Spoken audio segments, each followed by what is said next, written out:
Merci Seigneur pour ce moment, pour ta parole, Papa Dieu. Celle que je prêche avec une grande crainte et que on est privilégié aujourd'hui d'écouter ta parole encore.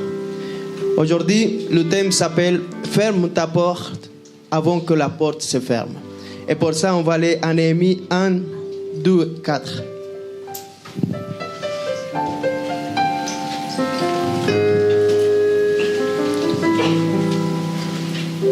Anani, l'un de mes frères, et quelques hommes arrivent de Juda. Je l'ai questionné au sujet des Juifs rechappés qui étaient restés dans la captivité et au sujet de Jérusalem. Ils me répondent, ceux qui sont restés de la captivité sont dans la province, au comble du malheur et de l'opprobre. Les murailles de Jérusalem sont en ruine et ses portes sont consumées par le feu. Amen. Amen. Là, il vient les Juifs de la déportation de Babylone. Babylone, ça représente le monde. Et le monde, il a fait de que beaucoup de portes en nous, elles soient consumées par le feu. Quand on a la porte ouverte, l'ennemi peut rentrer facilement. Et aujourd'hui, je sais que beaucoup d'entre nous, ils sont là, ils viennent tous les samedis à l'église, mais on a des portes ouvertes. Et aujourd'hui, Jésus, il te demande de fermer cette porte. Parce qu'elle a été consumée par l'ennemi. Toute porte qui soit ouverte dans ta vie, il faut que tu la fermes avant tout. Et c'est comme ça qu'il s'est passé dans la déportation de Babylone. Lui, il était attristé parce que les murailles de Jérusalem et les portes, ça a été consumé par le feu. Alors il a jeûné et il a demandé à son roi de le laisser aller pour pouvoir reconstruire ces murailles, pour pouvoir reconstruire les portes qui étaient consumées par le feu. Et c'est comme ça, dans cette aptitude qu'on doit être devant le péché. C'est dans cette aptitude qu'on doit être devant cette porte ouverte qu'on a dans notre vie. Cette péché qu'on n'arrive pas, cette porte qu'on n'arrive pas à fermer, qu'on arrive tous les jours devant Dieu, on lui dit, Seigneur. Mais on recommence le lendemain. Et on recommence et on recommence.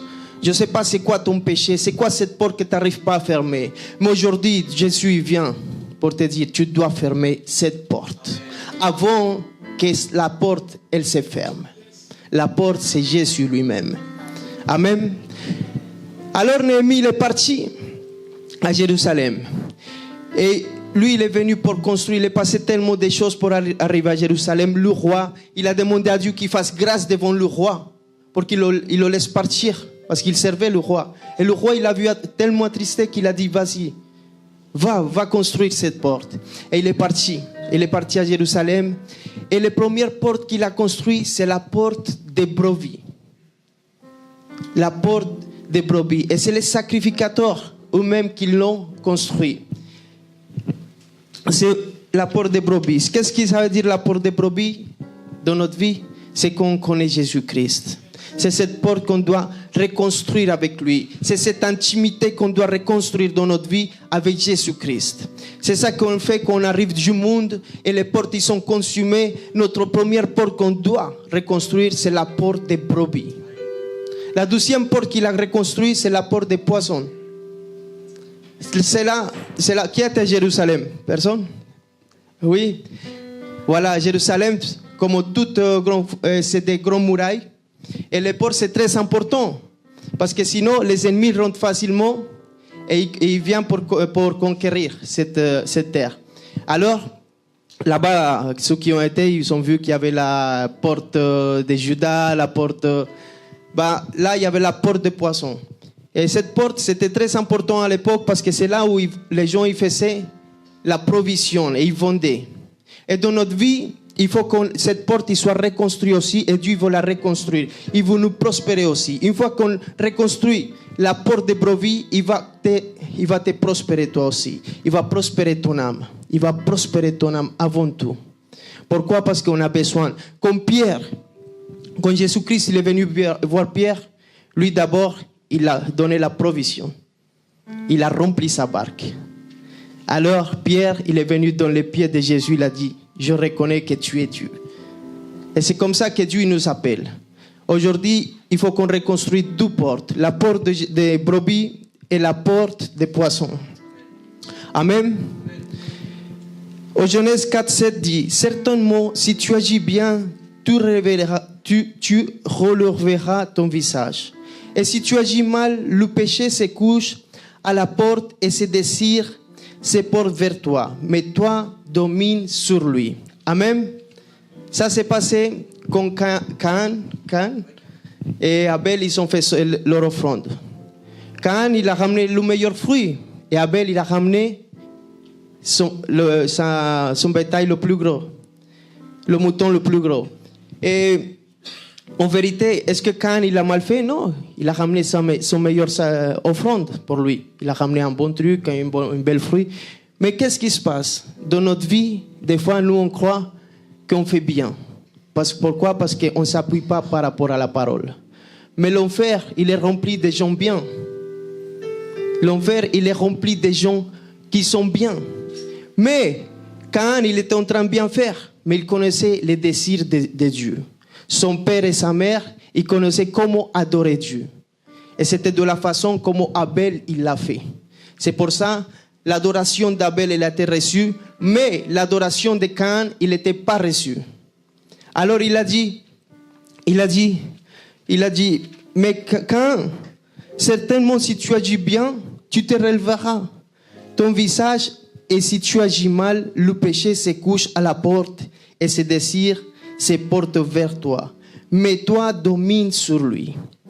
Là, il a dit, bon, t'as mal agi, mais relève ta tête.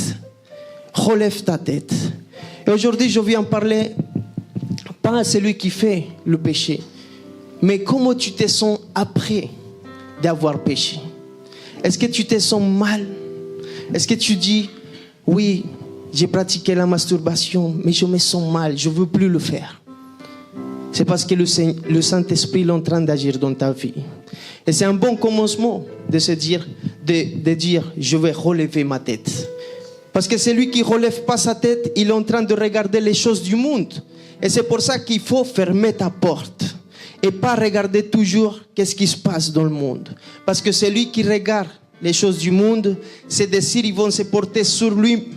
Et il va faire comme le monde, il fait. À un moment donné. Mais c'est lui qui ferme la porte. Et il rentre dans le lieu intime avec Dieu. Dans le surnaturel. Dont il n'y a rien. Où il n'y a plus le temps, mais l'éternité. Il oublie les choses du monde. Et tu n'auras plus envie de te masturber. Tu n'auras plus envie de fumer. Tu n'auras plus envie de mentir. Mais pour ça, il faut que toi tu commences à te sentir mal. Et à dire, oui, j'ai menti à cause de mon travail. Mais c'est pas, il y en a qui disent, c'est pas grave. C'est pas grave, c'était pour le travail. C'est un petit mensonge. Mais avec Dieu, il n'y a pas de petit mensonge. Il faut que tu te repentis tout de suite et tu te dises, aujourd'hui j'ai été agréable vers l'homme, mais je dois être agréable vers Dieu. Je ne peux plus mentir, je ne peux plus pratiquer le mensonge, parce que c'est pas lui qui me donne le travail, mon patron, c'est Dieu qui me donne la provision. C'est pour ça aujourd'hui il faut que tu fermes cette porte et tu pratiques plus le mensonge et tu dis, non, le maître il était en retard, c'est toi qui t'es levé en retard. Ne dis plus ça. Dis-lui la vérité à ton patron. Tu lui diras, non, je me suis levé en retard. Mon alarme n'est pas sonnée. Mais tu es agréable vers Dieu. Amen. Moi, ça m'est arrivé quand j'ai connu Christ. J'ai eu des problèmes avec la justice. Et j'ai menti. Je venais de connaître le Seigneur. Alors j'ai menti. Je dis, non, c'est pas moi, c'est pas moi. Et après, j'étais jugé par défaut. J'étais jugé à 8 mois de prison et j'ai fait opposition à ce jugement. Moi, j'ai déjà, la première fois, une fois on avait changé de juge et j'ai senti de la part du Saint-Esprit qui me disait, il ne faut pas mentir, dis la vérité. Mais moi, j'avais peur d'aller en prison. Alors, j'ai quand même, la juge, elle m'a dit, vous soutenez votre... Est-ce que vous avez dit? En fait, je dis oui. Et j'ai encore menti. J'ai sorti, j'étais pas bien avec Dieu. Mais après, quand le jugement il est tombé, ils m'ont donné 8 mois. Et ce jour, je suis allé voir mon avocat et je lui ai dit, il faut qu'on fasse opposition et qu'on dise la vérité. Et il m'a dit, si vous voulez, Et on est parti au jugement et le procureur, le juge, il m'a dit, vous faites opposition pourquoi? Pour la culpabilité ou la peine? Et moi je dis pour la peine, parce que moi je suis coupable. Et ce jour-là, le procureur, il s'est levé de ma part. Ils m'ont donné quand même les 8 mois, ils m'ont donné le bracelet. Ça s'est passé il y a quelque temps. Mais j'ai dit la vérité. Et j'étais bien devant Dieu. J'ai plus pratiqué, parce qu'il ne faut plus pratiquer. Il ne faut plus avoir peur quand tu es devant un tribunal, parce que ça sera le Saint-Esprit qui va parler à ta place. Amen. Amen. Alors, il faut vraiment fermer la porte au monde. Il ne faut pas rester entre ici et là-bas. Il y en a beaucoup qui se disent chrétiens, mais ils n'arrivent pas à fermer la porte. Ils sont un pied dehors et un pied avec Dieu. Mais ils sont à la porte. Un petit peu ici, oui, un petit peu et un petit peu là. Mais Dieu, il n'aime pas ça. Dieu, il aime que tu sois chaud ou froid. Un des deux. Il faut que tu choisisses aujourd'hui. Ou tu fermes la porte et tu rentres dans son lieu intime. Ou tu sors et tu dis, voilà Seigneur. Mais le mieux, c'est de rentrer dans le lieu intime. Ta vie, elle va changer. Ta vie, elle va changer au moment que tu vas fermer la porte. Le Seigneur, il va te ramener dans une autre dimension. Alléluia. Amen. Amen. Et moi, je veux qu'on aille à Luc 13, 22.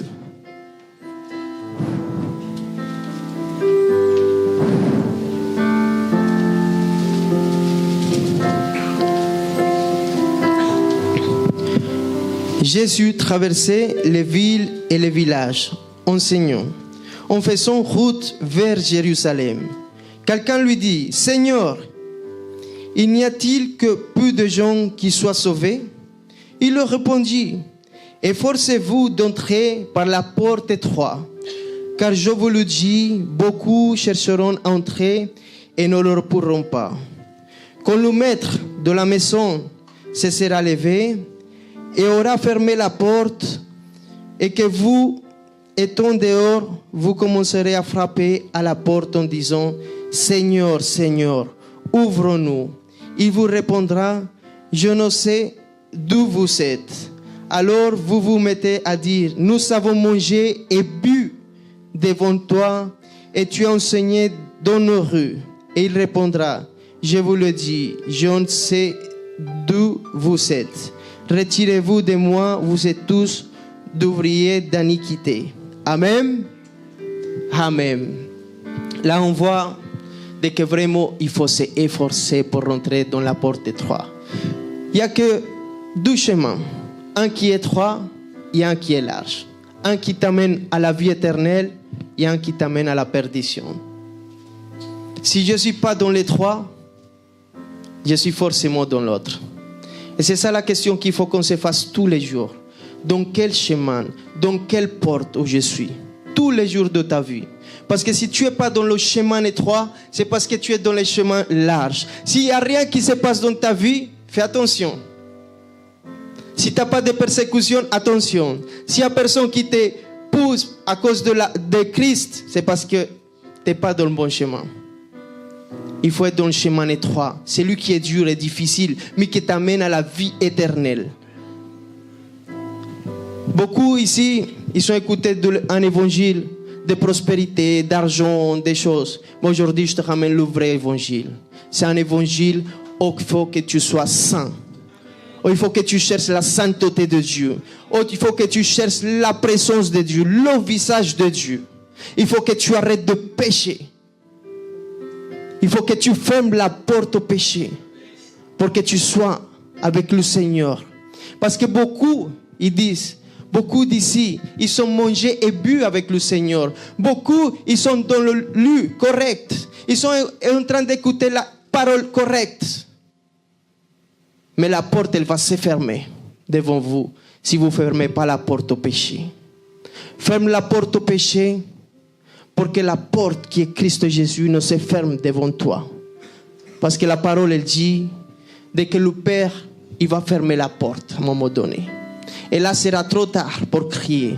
Là, sera trop tard pour dire, oh, je voulais attendre un peu. Mais non, mais mais j'allais à l'église quand même, j'ai senti ce feu, j'ai senti des choses dans ma vie. Mais non, ce n'est pas des sentiments. Les sentiments ne sont pas avec le royaume des cieux. Cherche la sainteté. Si tu pêches aujourd'hui, arrête de pécher. Change ta vie maintenant pour que tu puisses rentrer dans les lieux très saints avec Jésus-Christ, dans sa présence.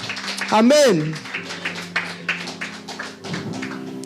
Aujourd'hui, c'est ton jour. C'est aujourd'hui qu'il faut que tu prennes ta décision. Il ne faut pas que tu viennes chercher de Christ parce que les autres ils t'ont dit. Parce que c'est dans le lieu secret que là vraiment tu vas chercher Christ. Et c'est dans le lieu secret que lui, il va te donner dans le lieu public. Il n'y a que lui qui va faire ça. Mais il faut le chercher dans le lieu secret. Il faut vraiment que tu cherches ta sainteté. Il faut vraiment que tu cherches à fermer cette porte qui t'amène à la mort. Cette porte qui t'amène dans le chemin large. Et que tu te mets dans le chemin étroit. C'est un peu plus dur. C'est un peu plus difficile. C'est vrai. C'est une bataille tous les jours avec toi-même. Avec ta vieille nature. Si ton cœur il n'est pas en guerre, tu n'es pas dans le bon chemin. Tous les jours, il faut que tu sois en guerre avec le péché. Tous les jours, il faut que tu sois en guerre avec ta vieille nature. Ouais, je chasse les démons. Non, ta vieille nature, il faut la changer. Ta vieille nature, il faut la changer maintenant. Ouais, je chasse les démons, je les lis, je les plie, je les attrape. Non, change-toi. C'est ta nature qu'il faut changer. Tu n'es plus dans le vieil homme. Il faut que tu aies une vraie conversion. S'il n'y a pas une vraie conversion, c'est parce que tu t'es pas assis à manger avec Jésus-Christ de Nazareth. Parce que tout celui qui a une rencontre avec Jésus, il a une transformation, il a une vraie conversion dans sa vie.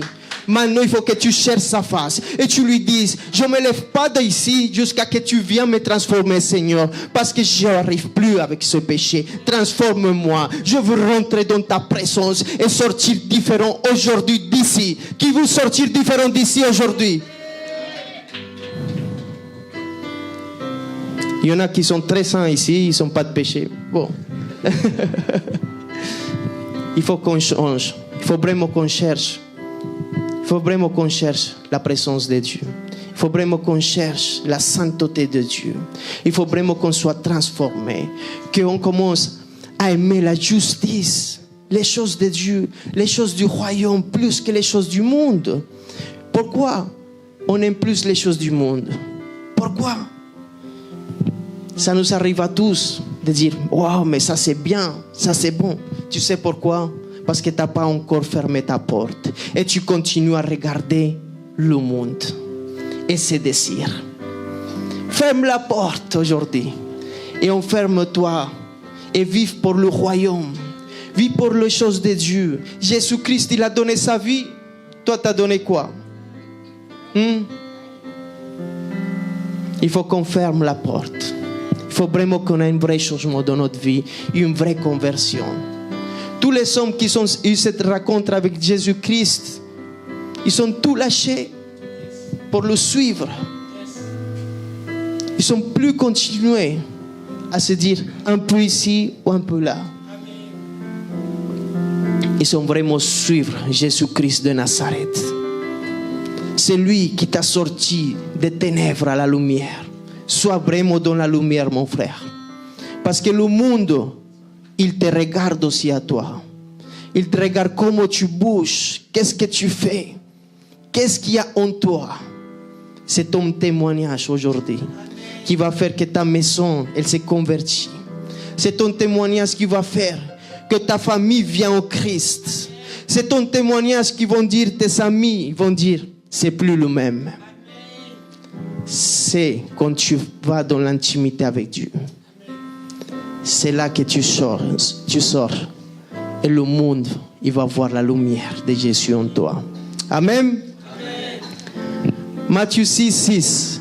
Mais quand tu pries, entre dans ta chambre et ferme ta porte.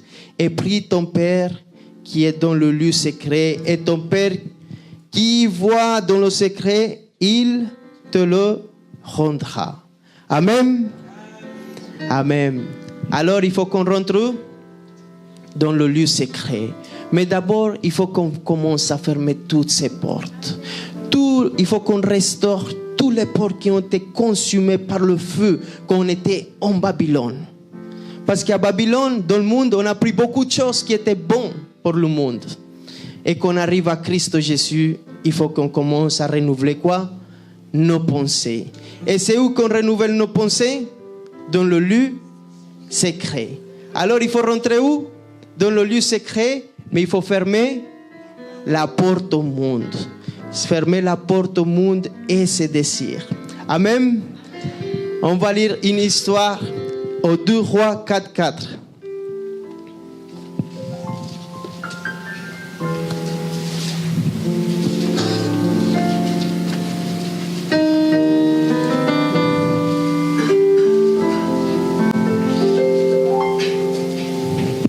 Il y a une femme qui a rencontré le prophète Élisée.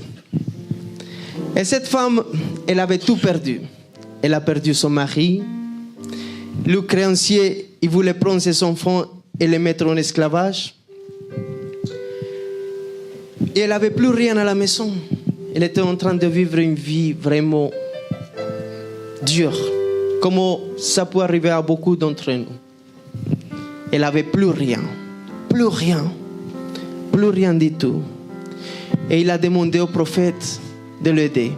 Et le prophète, il a dit, quand tu seras rentré, tu fermeras la porte sur toi et sur tes enfants et tu verseras dans tous ces vases et tu mettras de côté ceux qui seront pleins. Amen. Là, il a dit, il allait mettre de l'huile dans ces vases. L'huile, c'est l'onction, c'est le Saint-Esprit. Mais il a dit, ferme la porte. Quand elle a fermé la porte sur elle et ses enfants, les vases, ils s'est commencé à quoi? À se remplir. Et c'est comme ça qu'il passe dans le lieu secret. Quand tu fermes la porte, l'huile, il commence à se déverser en toi. Et tu commences à être rempli de l'onction du Saint-Esprit. Et là, ta vie commence à changer. Et là, tu dis, bon, avant c'était dur de ne pas fermer cette porte. Mais aujourd'hui, tu ne penses même plus. Parce que le Saint-Esprit commence à déverser cette huile. Et si tu fermes la porte, il va arriver comme cette femme qu'elle avait tout perdu. Elle avait perdu et même son mari. Mais aujourd'hui, si tu fermes ta porte, Dieu va commencer à déverser de l'huile dans ta famille. Il va commencer à déverser de l'huile sur ton mari. Il va commencer à déverser de l'huile sur ton travail. Et tu vas commencer à être une personne différente. Une personne différente. Parce que tu as fermé la porte. C'est là où Dieu il peut faire quelque chose dans ta vie. C'est bon de confesser le péché. C'est bien de le ramener à la lumière.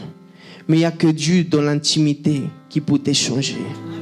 Il n'y a que le Saint-Esprit, l'huile de l'onction sur toi qui va te transformer vraiment. C'est lui qui va fermer la porte et tu vas dire, j'ai plus besoin des choses du monde. J'ai plus ces désirs d'avant. La musique que j'aimais avant, je l'aime plus. Maintenant, je vis pour le royaume des cieux parce que c'est lui. Parce que Dieu, il demeure en moi. Parce que le Saint-Esprit, il demeure en moi. C'est là que tout va changer dans ta vie. Ça, c'est la solution. C'est fermer la porte.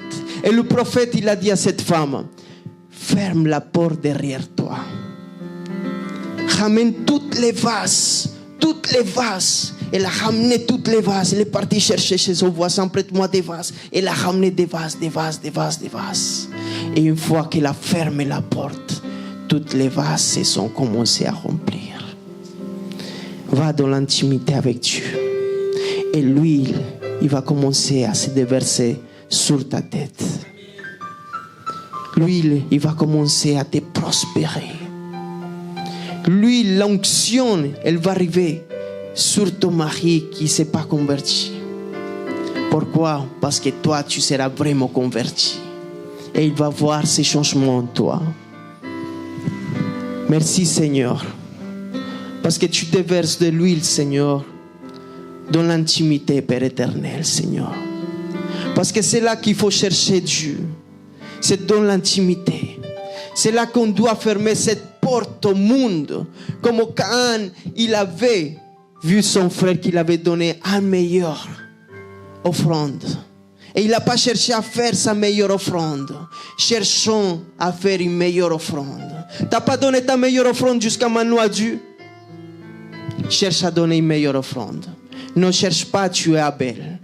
Cherche à donner une véritable offrande devant Dieu. C'est quoi une véritable offrande? C'est que tu sois saint. C'est dès que tu commences à chercher la justice. Dès que tu t'intéresses pour les âmes, pour les choses du royaume. C'est là que Dieu va commencer à déverser son onction et son huile. Ferme ta porte. Avant que la porte, elle se ferme et soit trop tard. Cherche la sainteté. Cherche à avoir un cœur pur pour que tu vois le Seigneur. Cherche que ton cœur soit changé pour un cœur de chair. Cherche la volonté de Dieu. Ne cherche plus tes désirs. Tes désirs, ils vont t'amener à la mort. Les désirs de ces chairs, ils vont t'amener à la mort. Il y en a beaucoup qui sont des portes ouvertes. Mais quand l'huile il commence à se déverser en toi, tu vas commencer à dire, il ne faut plus que je le fasse. Il ne faut plus que je voie des vidéos pornographiques. Il ne faut plus que je passe des heures et des heures au Facebook en train de regarder la vie des autres. Il ne faut plus que je crie sur ma femme. Parce qu'il y a des hommes de Dieu ici qui à l'église c'est les meilleurs. Mais avec sa femme, il faut changer à la maison. Là où personne n'est en train de te voir. Là où le pasteur il ne te voit pas. Là où ton frère il ne te voit pas. C'est là qu'il faut être mieux et mieux qu'à l'église. Parce que c'est là que Dieu il va t'amener. Il te le rendra. C'est dans le lieu intime. Merci Seigneur pour cette parole. On va fermer les yeux. Père éternel Seigneur, aujourd'hui Papa Dieu, je veux changer Seigneur. Je veux Papa, de que ça soit dans le lieu intime ou là où personne ne me voit Seigneur. Là où il n'y a pas Seigneur les frères ni le pasteur, c'est là que je vous donne bon témoignage. Avec ma femme, avec mes enfants, Seigneur, à la maison, Père éternel. Je veux rentrer, Seigneur, là, dans le lieu, Seigneur, secret, Papa Dieu. Et je veux fermer toute porte que j'ai ouverte, Seigneur. Toute porte, Seigneur, que j'ai pas fermée, Papa Dieu. Aujourd'hui, je la ferme au nom puissant de Jésus-Christ. Et je le scelle avec ton sang, Seigneur. Papa Dieu, Seigneur, je veux une vraie conversion. Je veux une vraie transformation, Père éternel, Seigneur. Je veux que ma vie soit changée vraiment, Père éternel, Seigneur. Je veux plus, Seigneur, regarder à l'extérieur, Papa Dieu. Je veux plus regarder, Seigneur, les stars, le monde, Seigneur, et se désirs, Papa Dieu. Mais je veux, Seigneur, lever ma tête au ciel, Seigneur. Soulever mon visage et dire, Papa Dieu, merci, parce que tu règnes pour les siècles des siècles, Père éternel. Parce que ton royaume, Seigneur, il est éternel, Papa Dieu. Et que tu es mon papa et que tu as fait tout pour que je sois sauvé. Aujourd'hui, je prends, Seigneur, et je donne, Seigneur, la valeur, Seigneur, à ce sacrifice, Seigneur. En donnant, Seigneur, ma meilleure offrande, Seigneur. Que je sois une adoration complète en sainteté, Père éternel. Viens me sanctifier, Saint-Esprit de Dieu, avec ton huile, Seigneur. Avec ton onction, Seigneur. Je veux que tu me guantes ce soir-là, Papa Dieu, et que je rentre différente à ma maison, Seigneur. Je veux rentrer transformé, Seigneur, avec une véritable conversion, Papa Dieu. Je veux plus jouer, Seigneur. Je veux plus jouer, Papa. Je veux vraiment, Seigneur, être l'homme, Seigneur, pour lequel tu m'as créé, Père éternel. Je veux chercher ta sainteté, Papa Dieu. Merci parce que tu étais bon avec moi et miséricordieux, Seigneur. Parce que tu as attendu, papa, avant de fermer ta porte, Père éternel. Et j'espère que cette prédication t'a édifié. La Bible dit dans la lettre aux Romains, au chapitre 10, verset 9, que si tu reconnais publiquement que Jésus est le Seigneur et que Dieu l'a ressuscité d'entre les morts, alors tu seras sauvé. Je t'invite à faire cette prière avec moi afin de recevoir la vie éternelle. Là où tu es, tu peux fermer tes yeux et dire « Seigneur Jésus-Christ, je t'ouvre mon cœur. Je reconnais mon péché devant toi. Je te remercie d'avoir porté, Seigneur, toutes mes fautes à la croix et de m'avoir offert la vie éternelle. Je crois que tu es le Fils de Dieu, que tu es mon Seigneur et mon Sauveur. Je reçois ton Saint-Esprit aujourd'hui. Je pardonne toutes les personnes qui m'ont fait du mal dans ma vie, Seigneur. Et j'accepte ton amour au nom de Jésus. Amen. Je peux également venir le lundi et jeudi à 19h30 à notre église Jésus mon refuge, ou bien les cultes au samedi à 18h. À Paris, 76 rue Pierre Soulier, 75 020 métro Porte des Lilas. Que Dieu te bénisse.